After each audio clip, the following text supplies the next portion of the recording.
तो नमस्कार किसान साथियों, स्वागत है आपका हमारे यूट्यूब चैनल किसान मीडिया में। और कैसे आप सभी, आशा करते बहुत ही बढ़िया होंगे। और आप देख रहे हैं देश का नंबर 1 चैनल किसान मीडिया।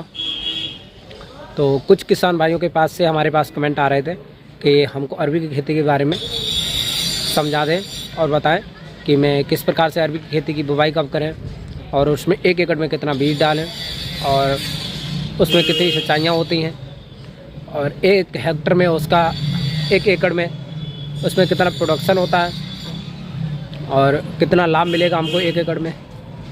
तो निम्न बातों को लेकर के आज हम आपको बताएंगे कि अरबी की खेती किस प्रकार से तैयार करें। तो मैं आपका दोस्त मिस्टर विकास विद्यार्थी BSc एग्रीकल्चर से। बने रहें, वीडियो को अंत तक जरूर देखें। तो जिन किसान भाइयों ने अभी तक हमारा यूट्यूब चैनल सब्सक्राइब नहीं किया वो हमारे यूट्यूब चैनल को सब्सक्राइब जरूर कर दें। तो चलिए करते हैं वीडियो को स्टार्ट। तो किसान साथियों, अरबी की खेती करने के लिए हमको एक उपजाऊ और उचित जल निकास वाली भूमि का चयन करना होगा, जिसमें पानी भराव की समस्या नहीं हो और उस भूमि का pH मान 6.5 से लेकर के 7 तक होना चाहिए और अच्छी भूमि हो। फिर उसके बाद में किसान साथियों, हम एक गहरी जुताई करा देंगे सूखे खेत में, और ताकि अच्छे से हमारा खेत भुरभुरा हो सके। और किसान साथियों, आप देख सकते हैं बैलों की सहायता से यदि हम जुताई कराएंगे तो भी ठीक रहता है, लेकिन आप रोटावेटर से कराना चाहें तब भी ठीक रहता है। फिर उसके बाद में किसान साथियों बात आती है सड़ी हुई गोबर की खाद की। तो जो सड़ी हुई गोबर की खाद होती है किसान साथियों, वो 1 एकड़ में आप लगभग में 100 से लेकर 125 कुंटल डाल सकते हैं, क्योंकि जो ये अरबी की खेती हम करेंगे किसान साथियों, ये जीवांश युक्त पहले से ही मृदा का चयन करना होता है। तो इसके लिए हमको बहुत ही ज्यादा उर्वरक खाद देने की जरूरत नहीं पड़ती है, क्योंकि किसान साथियों ये कंद वाली फसल है।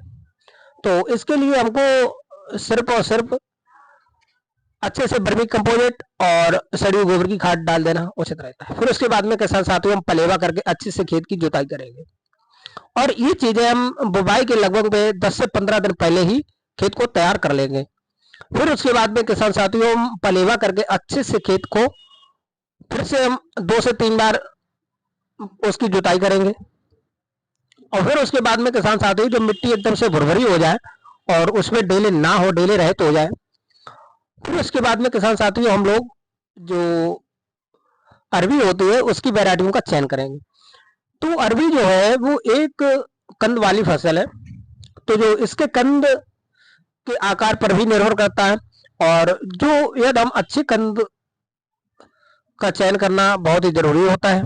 फिर उसके बाद में किसान साथियों जैसे एक जो इसकी वैरायटी की बात करें तो एक गौरैया नामक वैरायटी है, वो बहुत ही अच्छी है। उसके कंद आप देख सकते हैं किस प्रकार से बहुत ही अच्छा सुडोल अच्छे होते हैं और बहुत ही अच्छा प्रोडक्शन देती है और कम समय में तैयार होती है। तो इसी प्रकार से आप अन्य वैरायटियों का भी चयन कर सकते हैं। फिर उसके बाद में किसान साथियों हम लोग अच्छे से इसको थायराम से उपचारित भी कर लेंगे, क्योंकि तो किसान साथियों इसकी हम बुवाई की यदि बात करते हैं तो इसकी बुवाई हम जो पोटैटो प्लांटर जिससे हम पोटैटो की बुवाई करते हैं उससे भी हम इसकी बुवाई कर सकते हैं। जो इसका स्पेसिंग होता है वही इसका होता है किसान साथियों, और पोटैटो प्लांटर के भी द्वारा हम इसका बुवाई कर सकते हैं। फिर उसके बाद में किसान साथियों हमारी जो फसल होती है वो 20 से 25 दिन के अंतराल में जम करके तैयार हो जाती है। कहीं कहीं पर 2 से 4 दिन ज़्यादा भी एक्स्ट्रा लग जाते हैं, क्योंकि टेम्परेचर के अनुसार।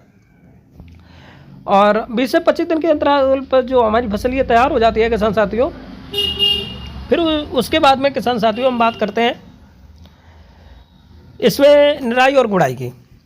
अब जब हमारी फसल 2 से 3 पत्ते की हो जाती है उस टाइम पर हमको निराई और गुड़ाई करना बहुत ही आवश्यक हो जाता है, क्योंकि जो अरबी की खेती है ये निराई गुड़ाई को बहुत ही ज़्यादा पसंद करती है, क्योंकि इसमें निराई गुड़ाई इसलिए सर्वमान्य होती है क्योंकि ये कंद वाली फसल है। और इसमें जैसे कंद वाली फसल आलू है तो आलू में भी हमको निराई गुड़ाई करना बहुत ही आवश्यक होता है, और उसी प्रकार से अरबी में भी हमको निराई गुड़ाई करना बहुत ही आवश्यक होता है, क्योंकि जब तक हम इसकी निराई गुड़ाई नहीं करेंगे और मिट्टी की गुड़ाई भी नहीं करेंगे तो इसके जो कंद होंगे वो समुच्चा आकार इसका नहीं बढ़ पाएगा, और जब आकार छोटा रह जाएगा तो उससे जो किसान साथियों बात ये होती है प्रोडक्शन में काफ़ी कम आपको हानि देखने को मिल सकती है।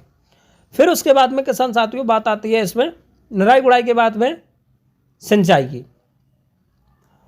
और फिर सिंचाई से पहले इसकी हमको मिट्टी चढ़ाना भी बहुत आवश्यक होता है। आप देख सकते हैं किस प्रकार से हम क्यारियों को साफ करेंगे सिंचाई से पहले, और उनको प्लांट में मिट्टी भी चढ़ाएंगे, और पानी को लगाने के लिए क्यारियाँ भी हमको अच्छे से बनानी होगी, क्योंकि जो क्यारी विध होती है उसमें हम पानी लगाने के लिए बहुत ही ज़्यादा समय नहीं देना पड़ता है, और यदि हम समय से इसकी मिट्टी को चढ़ा देंगे तो पानी लगाने में हमको बहुत ही ज़्यादा आसानी देखने को मिल सकती है। आप देख सकते हैं किस प्रकार से मिट्टी चढ़ाई गई हुई है अरबी की खेती में। अरबी की खेती में मिट्टी चढ़ाना बहुत ही ज़्यादा सर्वमान्य रखता है, और इसमें मिट्टी चढ़ाने से बहुत ही ज़्यादा फायदा होता है किसान साथियों। फिर उसके बाद में किसान साथियों हम बात करते हैं इसकी सिंचाई की। तो जब हम टाइम से इसकी मिट्टी चढ़ा देंगे फिर उसके बाद में हम इसमें सिंचाई करेंगे।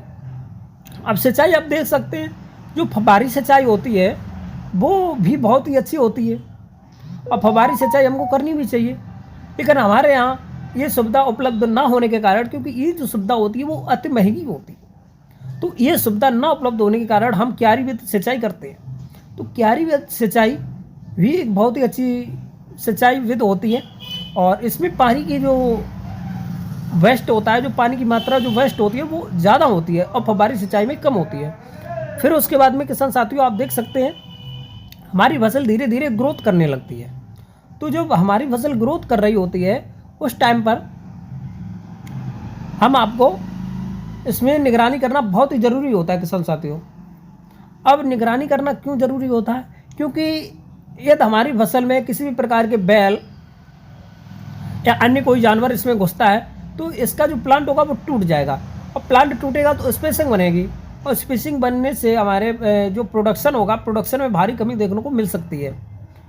और क्योंकि किसान साथियों प्रोडक्शन की कमी यदि आपको देखी गई तो आपको मुनाफा नहीं हो पाएगा, और आप अच्छे से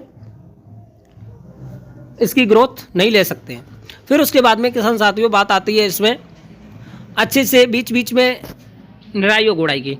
तो हमको निराई गुड़ाई करना भी बहुत आवश्यक होता है, और इसमें यदि हम और अधिक सिंचाई की बात करें तो लगभग में 8 से 9 दिन के अंतराल पर हमको सिंचाई देती रहना चाहिए, क्योंकि सिंचाई देने से हमको इससे बहुत ही ज़्यादा फायदा होता है, क्योंकि जितनी यदि हम सिंचाई अच्छे से करेंगे तो उस प्रकार से हमको इसमें जो ग्रोथिंग होगी वो अच्छे से होगी, क्योंकि ये फसल पानी चाहने वाली ही फसल है।